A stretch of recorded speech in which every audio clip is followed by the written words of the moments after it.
You're listening to Civic Media. You can tune into any of our live shows on any radio station across the state with the Civic Media app. Find us in your phone's app store and listen anytime, anywhere. Hello and welcome back to Mid-Morning on Civic Media. My name is Greg Bach. I am your host, your pal, your buddy, and we are happy that you are sharing time with us today, this fine morning. I'm coming to you live from Racine at Radio Park, along with my good buddy Calvin Butenhoff on the ones and twos. If you want to be part of this conversation, you can do that by calling 855-752-4842, 855-75-CIVIC. You can leave a comment on the live stream, Facebook, YouTube, or the platform we still call Twitter. I will address those comments as they come in, and love to have you as part of this conversation. Still got lots of great show ahead of you.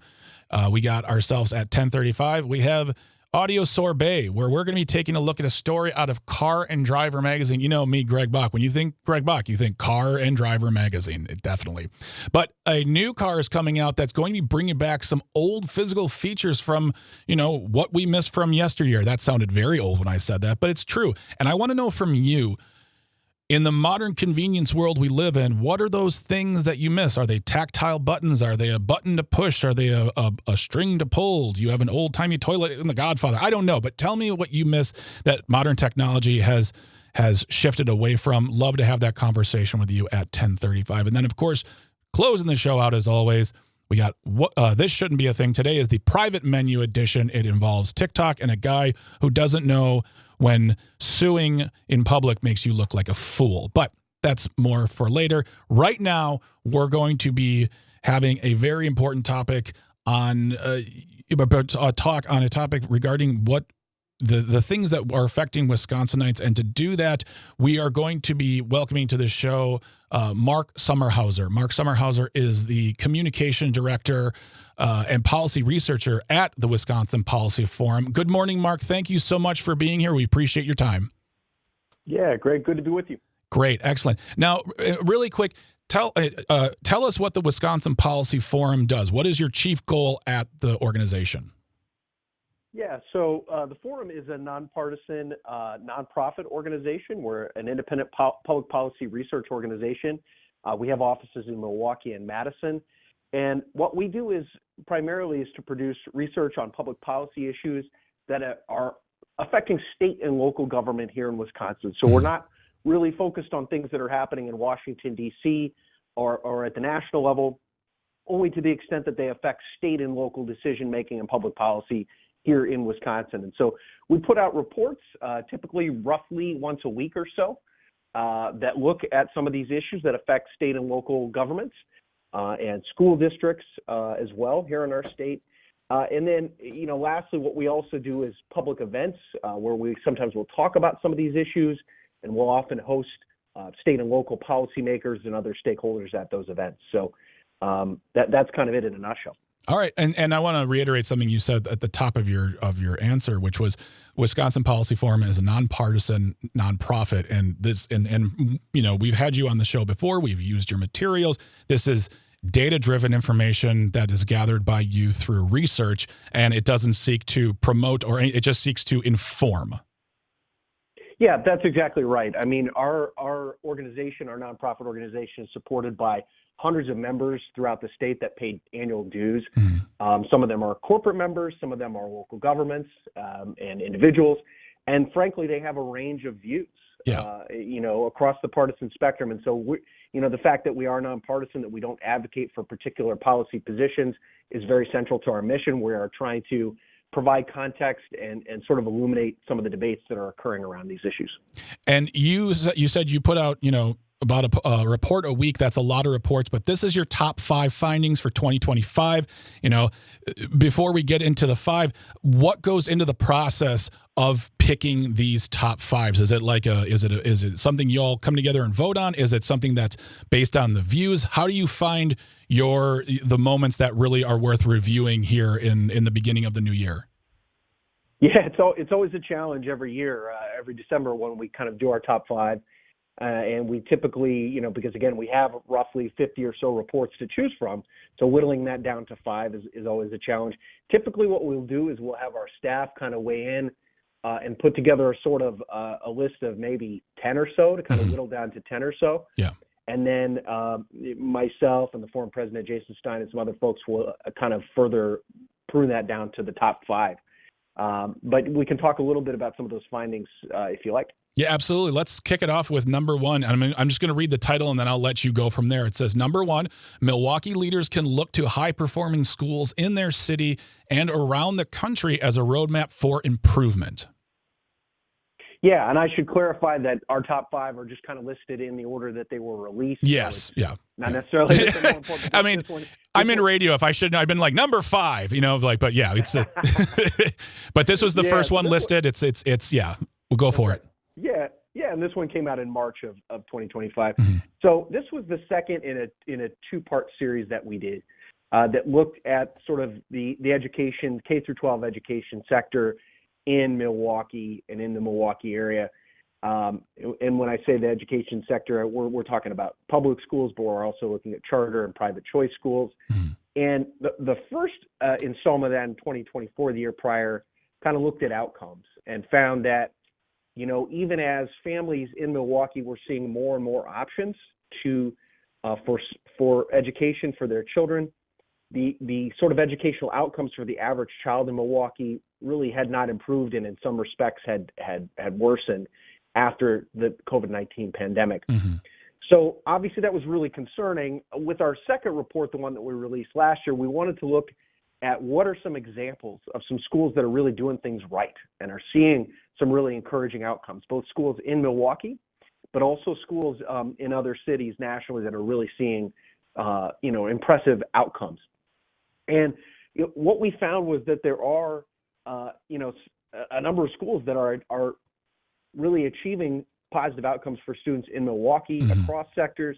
There are examples of, other cities that are, having success serving similar student populations to, the one that we see here in Milwaukee. And then kind of based on that, we went through and we identified some focus areas for potential action across Milwaukee school sectors, for school leaders to consider. And this is something we talked about yesterday, is that when we talk about education, it can become so political so quickly, and then the basis of the conversation can get lost. We talked about the fact that based on the report cards, and I'm sure you all saw this, is that schools in Wisconsin are doing better than people understand, and in that good performance, as you're putting it here, there are lessons to be learned, and I think that's an important part of that discussion when we're talking about the future of our school for kids. We're talking to Mark Sommerhauser, who is the communication director and policy researcher, at the Wisconsin Policy Forum, discussing their top 5 findings of 2025. Let's go to number 2. This one's titled, "The Value of Goods Imported to Wisconsin Has Increased Significantly." Yeah, so we wanted to take a look at, issues around trade in Wisconsin, exports and imports. In 2025, we actually did 2 separate reports, one looking at our export sector, one looking at imports. Obviously, there was a lot of news around trade in 2025. Yeah. With, new federal tariffs being implemented and others being kind of discussed. And so that was really dominating the news. And so we wanted to look at, but again, a lot of that news was kind of through a national lens. So we felt like there would be some interest among our members in, okay, how does this stuff affect Wisconsin specifically? And one of the most striking things that we did identify in the course of that research, Wisconsin consumers and businesses purchased almost $39 billion worth of imported goods in 2024. Since 2016, which was kind of the window of data that we had access to, even after you adjust for inflation during that period, from 2016 through 2024, the most recent year for which we had data, even when you adjust for inflation, the value of imports coming to our state has grown 32%. So we really are, even when you factor in inflation, we're importing a lot more goods into our state than we were just 8 years ago. And we kind of ran through some of the categories that dominate this. Machinery is a huge one. Businesses, our manufacturers, import a lot of very expensive machinery into our state. But pharmaceuticals and vehicles also are some of the top areas of imports that we're bringing into our state, and those are often things that individual consumers are buying. So, I think looking forward on that piece, it will be very interesting once we get our 2025 data. Yeah. Yes. around exports and imports. That's something we're very interested to see what that looks like. We should have that data hopefully fairly soon, and obviously with all of the tariffs that were being implemented, that could enact some significant changes to our exports and imports. Mm-hmm. For 2025 and beyond. So we'll be interested to see what that data shows us. Mark, I'd be interested in having you back to discuss that data once you have it, because that's something that I saw in that section, the number 2 section of like the imports in 2024. And my question was, well, okay, what's it going to look like in 2025? But that's Correct. For another time. In the few minutes we have left in this part of the segment, we're going to come back with Mark Sommerhauser, who is from the Wisconsin Policy Forum. I want to go to number 4, which is gross property taxes levies across Wisconsin school districts in 2025 are increasing by the largest amount in 3 decades. Got a couple minutes to go, and we'll come back and discuss it more. But that was the one that popped up and that said, like, oh, okay, because this is something I personally voted for. So let's talk about that for a moment. Sounds great. Yeah, so what we found is that when we look at gross K-12 school property taxes, which is all the levies collected by all the school districts across the state of Wisconsin, for 2025, for the tax bills that just went out here last month, those increased 7.8%. That was the largest increase in more than 30 years. And we can talk a little bit maybe when you come back, because our report kind of goes into some of the reasons why those school levies increased by that magnitude. But it definitely is an increase that's been getting a lot of attention, and that report has been getting a lot of attention from us as well. And so in today's show notes, I just want to let everyone know, remind everybody that in the show notes, you go to civicmedia.us/shows. We're still posting under the Matt and Aaron on Air page, but it is mid-mornings with Civic Media. You can find this report, the top 5 findings of the Wisconsin Policy Forum, and there you can check it out because it is important to know. We're going to discuss this one here, the gross property tax levies, when we come back from the other side of the break. And really quick, something too, I just wanted to mention really the number 5 that gave me happiness, because I'm a former apprentice. I'm a person who loves tech schools, that we have record level participation in apprenticeships, but there's still opportunity to grow, and the amount of jobs out there that people can learn in Wisconsin. I mean, the amount of jobs are amazing. Yeah, for sure. So that was a report that, again, was the second in a series that we've put out. Mm-hmm. And you're correct that we are seeing record numbers of registered apprentices in Wisconsin. So that sort of workforce pipeline is very robust in a number of areas. But as we talk about in the report, there are some professions that really have large numbers of apprentices, especially what we think of as some of the sort of blue collar types of professions, such as electricians, carpenters, construction laborers. Those have really strong apprenticeship pipelines that are producing a lot of workers, but there's opportunities to grow those, especially in other professions and in certain parts of the state. I would tell people who are maybe interested in getting the apprenticeships, take a look at this. Look at the jobs available and the median pay. It's very interesting. And these are, as we've said before, quality jobs. They are here in America, here in Wisconsin, and they're worthy of your attention. But more with Mark Sommerhauser, who is the communications director and policy researcher at the Wisconsin Policy Forum, talking about their top 5 findings of 2025. You're listening to Mid Mornings on Civic Media. Stay tuned, stay close. You're listening to Civic Media. Stay up to date on the latest news and information for your local community and Wisconsin by signing up for our free email newsletter. Visit civicmedia.us/email to get started. Hello, welcome back to Mid Morning on Civic Media. My name is Greg Bach. I am your host, your buddy, your pal. We are coming to you live from Radio Park here in Racine, along with Calvin Butenhoff on the ones and twos, the Board Lord, Calvinator, Sweet Calby. I think there's one more, but we need new nicknames for Calvin in 2026. You can be part of the conversation. 855-752-4842, 855-75-CIVIC is the number. You can also drop a comment on the live stream. We are on Facebook, YouTube, and the platform that we still call Twitter. Coming up after the 10:30 news, we've got Audio Sorbet. What are the creature comforts that you miss that technology has technologized? That's not a word, but I just made it up. an article out of Car and Driver magazine shows that a new car from a very, very famous brand is going to be reintroducing some of the things we had when we were younger. But we want to know from you, what are the things that you miss that technology has, quote, made more convenient, but maybe not more fun? So, yeah, get in touch with us, drop a comment, leave a text. We'd love to hear from you. And then this shouldn't be a thing, private menu edition to close out the show.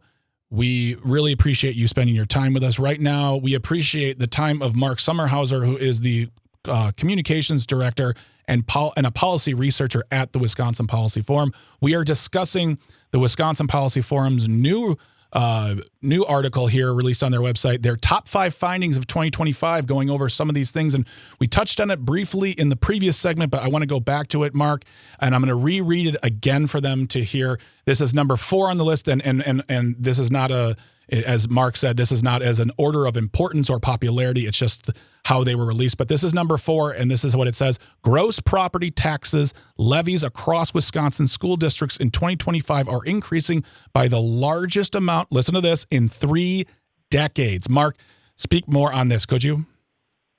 Absolutely. So a lot of your listeners may be aware, if they own a home or if they own property, they pay a property tax bill every year.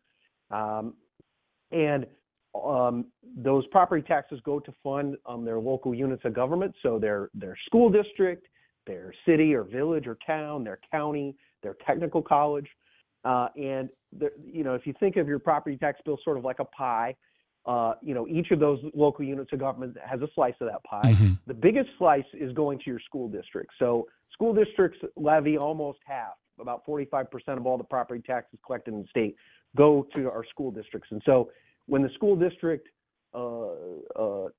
tax levy goes up or down by a significant amount, that's going to have an outsized effect on the overall property tax bill.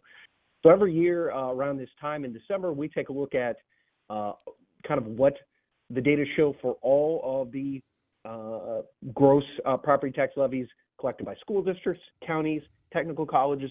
The one piece that we are missing is the municipalities, the cities, villages, and towns, because they approve their budgets just a little bit later in the calendar year, and so that data does not come in until a little bit later. But we have about 2/3 to 3/4 of the levies already adopted by this point in the cycle, and so we can that gives us a pretty good sense of what property tax bills are going to do for that year.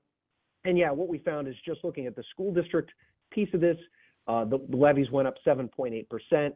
on the tax bills that were just sent out last month. That was the largest increase since 1992. Mm-hmm. And there are, multiple things that kind of go into this. Obviously, this is something that while, individual property tax bills will vary from one part of the state to another, from one school district to another, a lot of your listeners are going to see larger increases in their recent tax bill than they have seen. And this is, in most cases, going to be the primary reason why is the school district levy increase. And, we have seen decisions made at the state level by elected officials of both parties that have contributed to this increase. The other piece that we've seen is, which a lot of your listeners may be familiar with, is we've seen a record number of school districts going to referenda, asking their voters to increase their property tax levy above what state law would otherwise permit them to do. And so that's the other factor that's, attributable to kind of local policymakers and to voters. But the cumulative effect of all this is some larger increases that we've seen in quite a few years to these school tax levies. And this is something too, if you're a renter, this affects you as well, because when your landlord gets that property bill tax, that will be factored into any rent increases. So this really affects all of us. And I am a homeowner. Thank goodness. I'm very appreciative of that. And since I've only had my home for 3 years, and the tax bill has never gone up like $50, $100. It's always been a significant amount. And I feel like this, what you're talking about really is reflected in my personal property or my property tax bill for myself. And I'm sure people are sharing in that shock and possible pain. Before we get out of here, we only have about a minute and a half left, Mark. What are you guys looking at in the new year? What are you working on that we can talk about coming up? Because we'd love to have you back.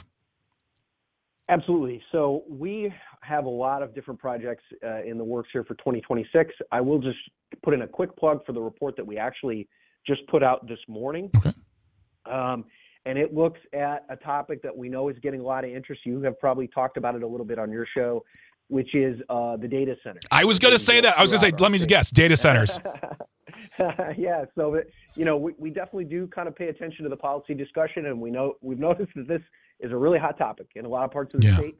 And so what this report that we just put out this morning does is kind of look at how all these data centers some of them have already been built, some of them are proposed and being debated right now, but those are going to have a significant effect on our utilities, particularly our electricity and our water usage here in Wisconsin. So we're kind of taking a look at how these data centers are going to affect energy, how they're going to affect water usage, and as well as, in some parts of the state, these data centers are going to be really significant users of those utilities. They're going to require upgrades to our utility systems.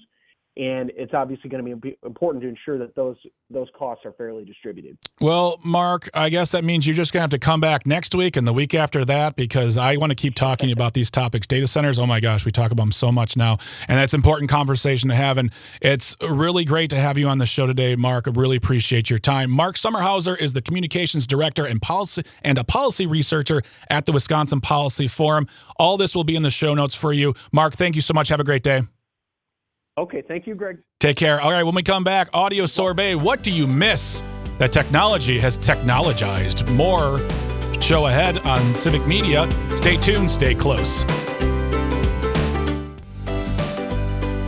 Hello, welcome back. You are listening to Mid-Morning on Civic Media. My name is Greg Bach. I'm your host, your pal, your Mr. Roboto.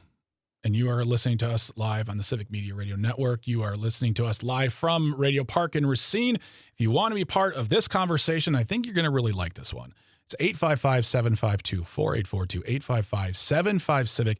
Leave a comment on the live stream if you'd like. You can also pick up that Civic Media app, download it for free, get it on your device. And that way you can call, you can text, you can leave a voice note, and hey, you don't have to like me to leave a voice note. In fact, I'm sure a commenter on the live stream who doesn't like me would leave me tons of voice notes if he wanted to. But you can always get that free Civic Media app on your phone. You can also stream the show on the app. You can stream our music stations. We have stations all over Wisconsin, Minnesota, Michigan. Great music, great talk. Local news is available there. It is really a one-stop shop for the civic media world. And if you want to take it one step further, friends, you can always subscribe to the free Civic Media newsletter. That is Civic Media Today. And it's very simple. All you do is you go to civicmediatoday.substack.com and subscribe. And what it is, it's a distillation of the day's news, events, all the things going on here at the network, whether it's podcasts, interviews, things like that. News stories we're working on, because we got great reporters all over the states taking care of the local news that affects us the most. We talk about this all the time. We love to use local news sources. Subscribe to civicmediatoday.substack.com, and the one more local news source that is in your life, it'll come to your mailbox for free. And then just for funsies, tell a friend about us. Just tell one person. That's all I need to do. Text them, call them, say, hey, love what Civic Media is doing. I can get some great talk information. I can get some great discussions. I can listen to great music, but tell them about us, because we want to be in all of your lives in a fun, nice way. But this is a part of the show that we call Audio Sorbet. This is where we take a moment to step back, talking a lot about important news earlier in the day, but this is the moment where we're going to refresh, recollect. I don't know, Calvin. It's been a long but good morning. But we want you to be part of the conversation. So here's what's going on. Car and Driver magazine came out with an article a couple days ago, and the headline says VW's New Year's resolution is to bring back physical buttons. Basically, I have a newer-ish and very new to me car. I bought it last year, and it's got the touch screen. It's got all the things there, and Volkswagen is making a drastic change to its interior, or to some of its interiors in electric cars, and they plan to unveil a new generation of their cockpit with refreshed IDs and more buttons, more physical buttons. So that's what we want to know from you. What are the things in our 2025, 2026 lives that we have now that have changed because of technology that you miss? Are they physical buttons? in the car? Are they, talking to Tucker, our senior producer before that, he was mentioning that nowadays coffee machines have gone from very simple, you put the coffee in, you press the button, to now you have to have an MIT career to operate these things. So what do you miss? What's out there that you'd love to see come back? Or what are the things that you still use today that you're like, I'm not upgrading. I've got this thing. I love cassette tapes and a boom box. What are the things out there that you really, really enjoy? Again, 855-752-4842, 855-75-CIVIC is the number. Calvin, you are still our resident young person. I feel like in a couple years we're going to have to find a new one because you're going to be our resident, not old, not even middle-aged, but just your finger won't be on the pulse anymore because you won't be in your 20s, but you still got a couple years. Is there anything for you that you remember from being much younger that you miss? Or is it just sort of like, this is just how my life's been and it's fine? Or things that your parents talk about that you hear them say? I will say this isn't so much something because I currently possess one. Okay.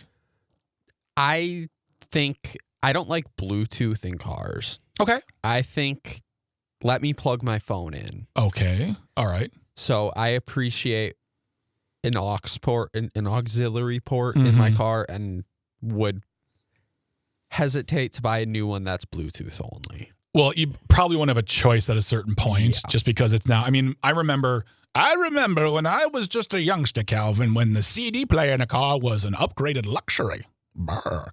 Nowadays, you can't even get a CD player. In fact, some people shop for CD players in their car because they want to still listen to their CDs. And those people are my nephew, who's 20.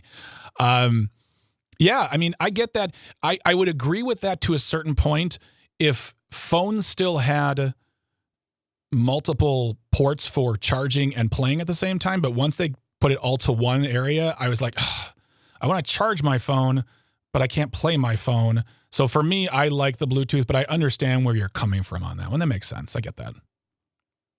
Yeah, I don't typically need to charge my phone while I'm driving. Yeah. I don't go that far of places. And I don't know, I just find Bluetooth, it's inconsistent. And like, it's been around for what, probably 15, 20 years now almost at this point, Bluetooth technology. And I don't think it's improved. I don't think it really needs to. I don't know what it needs to improve. I feel like it does. Its stated job is to say, hey, plug us into this or do this thing and it will play. I mean, I understand the strength of the Bluetooth and whether or not it cuts out. That's a conversation. I mean, it's not a long conversation really when it comes down to it, but I understand your hesitation towards that. I get that. Okay. So it's not so much old school, just like maybe 5 years ago technology for you. Yeah. Gotcha. Okay. Well, we got people who've been contacting us on the text line and the live stream. Jim from Appleton listening on WISS. He says, things I miss on modern cars. I actually love this. Believe it or not, I miss hand crank windows. They gave me better control. I can understand it. I also think it's funny when you I feel like hand crank windows have been gone for so long, yet when someone wants to do the motion of roll down the window, they still do the hand crank motion, and people get it. They're like, "Oh, okay, cool," because you can do this. You can do this motion where you push your hand down. That just looks weird. So yeah, that while hand crank windows might be gone, the motion as a way of request still exists. So that's very cool. All right, thank you so much, Jim from Appleton. Jenny on the live stream says, I miss the casual hang with friends and family. No expectations, no plans, and chilling out, doing whatever we want, and nothing at all in the comfort of our own home. She goes on to say, phone tech kind of killed it. Silence was expected and comfortable. We couldn't reach anyone 24/7, so people were more present as compared to perpetually unavailable now. Homes were social spaces. And she wraps it up with, I continue to keep casual hangouts alive, but the efforts isn't really shared. I get that too. I understand that completely. There is a thing, of going out to dinner or going to someone's house and people are on their phones. And I am very guilty of going on my phone at like, if I go to my mother-in-law's house, if we're just watching TV, I'm like, I don't really care about the show, and I'll go on my phone instead of just turning off the TV and talking. I get that. And I feel like and I don't know, Jenny, how you feel about this, or Calvin, you might be seeing as you're getting older, is that, when we were younger, back in our day, or just not even when you were a kid, it's easier to just be like, hey, do you want to hang out? Hey, do you want to go, like when you're really little, you want to go play? When you're teens, you want to hang out? And hanging out could be anything. It could be going to the movies. It could be doing nothing and sitting around. But there was that immediacy of socialization, whereas at my age now, I literally had to plan a day hangout with one of my best friends a month in advance because life just gets lifing. There's things happening, kids, events, commitments, and just not also overbooking yourself. So there's something about that social hang too, you almost have to, if you want to socially hang out, you have to put together a Google spreadsheet on people's availabilities, and you might say like, just stay home. It's fine. And then you come together and you sit in your phones. So I'm turning into an old man. And Jenny responds with, yeah, exactly this. I did this well into my early 30s.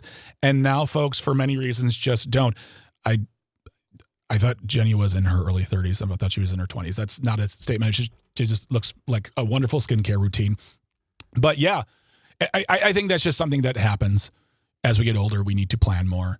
And I also plan in no time as far as like, I'm going to say, I don't want to hang out with anybody and just stay at home and relax with my wife and my dog. But we're talking about the things that technology has technologized, not a word, that you may miss. This all comes by way of an article in Car and Driver magazine where VW in their new electric car line is going to introduce some old school feel physical buttons back into the cars. And we want to know, what are the things that you miss from maybe the old school world? Things that like in an era and a pursuit of convenience, it's made it less convenient or just made it harder to operate. Andrew from Maine says the hand crank motion is similar in nature as the Save 5.5 floppy disk icon. Yeah, exactly. There's still the old school floppy disk on the computer desktop to show that this is where you save, even though we haven't used those in so long. Liz, that's Andrew listening on WAUK. Thank you so much. Miss your comments, my friend. Glad you're around listening. Liz from Saukville, listening on WAUK, says, seeing live music, getting outside for entertainment instead of on the phone. I totally agree. I was having a conversation 2 days ago about this. I am going to go see an artist named Steven Wilson Jr. in Madison in April. And I don't go to concerts very often anymore, Calvin. I don't know if you go to concerts. Do you go to concerts at all? No. Okay. All right. I don't go to concerts that often. Not mainly because of the crowds. I'm not a huge fan of crowds, but also like if they're going to a concert, I want to be able to sit because I'm old and my legs hurt. But also, you can't get away from it. Concerts nowadays are just very, very expensive. Very expensive. And they're not going to get cheaper. And artists that you love that are world famous, it's going to be more and more difficult to afford them. And so it's just a thing of, I don't really want to go see this artist because I don't have $1,500 in my pocket right now to pay. I was shocked and surprised that the tickets I bought were $75. I was shocked and surprised by that. $75 tickets. I was like, oh, under $100. Thank goodness. Phew. But that's something, I miss that. I miss going online and paying $20 for a ticket and $5 service fee. I'm going to go see a really well-known band for $25. Back then it seemed expensive, but that's another thing too that we can talk about as I get older and older and older, apparently. Let's see here. Oop, there we go. PJ on the live stream says, I am also Gen X and I enjoy all the new tech in cars. It makes it a lot easier for me to operate a car safe. There you go. I love that. PJ is also going to go see Nine Inch Nails in February in Milwaukee. You can say hi to my friend Caitlin. She definitely will be there. And Miss RDT says, I miss those small windows in the front of the cars cranked open. You didn't need air conditioning as much. Absolutely. Nowadays, if we didn't have air conditioning, I wouldn't even take cars because I need that. But that's for another conversation. We're going to actually, I see comments coming through. I'll read some more as we come back, but we're going to continue and round out the show with This Shouldn't Be a Thing. Today, it's the private menu edition. Do not go anywhere. You are listening to Mid-Mornings on Civic Media. My name is Greg Bach. You can always get in touch with us, 855-752-4842, 855-75-CIVIC, or on the live stream as I'm seeing them as well. Anytime you'd like, love to hear from you. Stay tuned. Stay close. You're listening to Civic Media. Find the latest news, information, and archives of all your favorite shows on the Civic Media website, civicmedia.us. Hello, welcome back to Mid Mornings on Civic Media. My name is Greg Bach. I'm your host. I am your fearless leader. I am the guy who is going to get you through until 11 a.m. along with Calvin B. on the boards. We are here for you. We're having great conversations all morning long. Appreciate you being part of that conversation. You can always get in touch with us, 855-752-4842, 855-75-CIVIC. You can also leave a comment on the live stream. We are on Facebook, YouTube, and the platform we still call Twitter. We had a great conversation in the last segment regarding technology making certain things of yesteryear go away. And what do we miss? And we've been hearing from a lot of you on this. There was an article in Car and Driver magazine about the new VW electric cars, and they were talking about, the introduction of physical buttons into the car. And we've been hearing from you. And honestly, like we might get to this, shouldn't be a thing. I am not sure at this moment because we got a lot of people texting in, and I want to get to those. I want to hear from you. And we were talking about the fact that, one of the things that live concerts is something that people don't go to. I mentioned the fact that tickets are very, very expensive. And Jenny said live concerts in this economy. Absolutely. Yeah. It's a big, big expense. And I want to pair that up with a text from Rick in Mequon, who's listening, says, the real reason we don't go to concerts is because the musicians we like are all 80 years old now. There's an argument for that, too. I mean, some of them should have retired a while ago. They've got plenty of money. I would say some of the newer artists I want to see are also just very expensive. I would totally go see Taylor Swift, Beyonce, Sabrina Carpenter. They're massive entertainers, but their tickets are massively expensive. So maybe I'll save up some money. I'll see one of them before 2050. That'll be really, really fun. A lot of other people coming in on the text line here. David in Richland Center listening to WRCE says floor dimmers and floor vents in vehicles. Oh my gosh, I haven't thought about those in a while. Sue in Franklin on WAUK. We just saw Sun Sung Blue yesterday. That's about the couple here in Wisconsin who were the Neil Diamond cover group. So good, so good. I like what you did there, Sue. Made us think all about live music available in Milwaukee in the summer. Yeah, definitely. I mean, it's still very available. Summerfest still very affordable, and you can see so much music for that ticket. But yeah, I get that. Tyler in Wisconsin Rapids says the old chrome bumpers where you could bump with and not total your car. I completely agree with that. Nowadays, you can't bump into a bumper without someone getting upset. And I'm like, that's why it's there. It's called a bumper. And then Brett in Brown Deer says, I miss working on cars, and I really miss the way older cars made you feel the road. It was more fun now. It was more fun. Now it's like driving a video game. I totally get that as well. I understand that completely.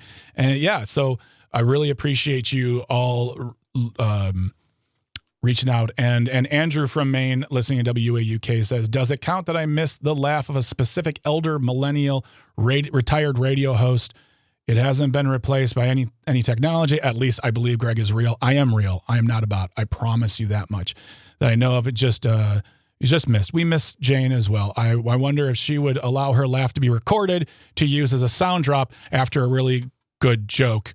And we will work on that, Andrew. We will go into the archives. We will comb through the records, or we will have AI create it. Either way, I think that's a great idea to have Jane's laugh as part of maybe our Hot Button series, just so we know when something's really, really funny.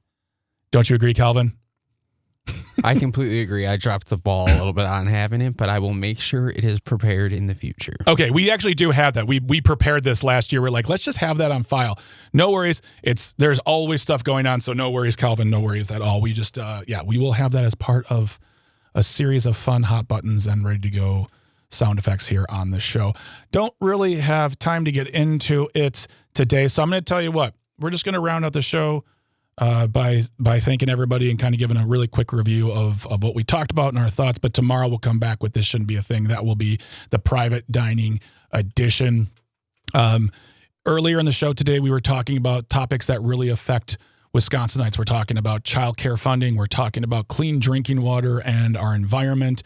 And I think it's important for people to keep that in mind when we're talking about who is running for re-election or for election here in Wisconsin, because as we see bills coming down the pike in this short legislative year in Madison, We want to make sure they reflect the will of the people, the voice of the people. And some of those, I personally believe, you can go back and listen if you didn't hear it, are not as important or life-changing as, say, making sure mothers can get, new mothers can get Medicaid access a year out, which is something we still don't do in this state, making sure we keep our drinking water clean, funding our education properly. Those are the things that really should be talked about in the halls of power right now, not whether or not, organ harvesting should or should not be covered by medical insurance. It's not.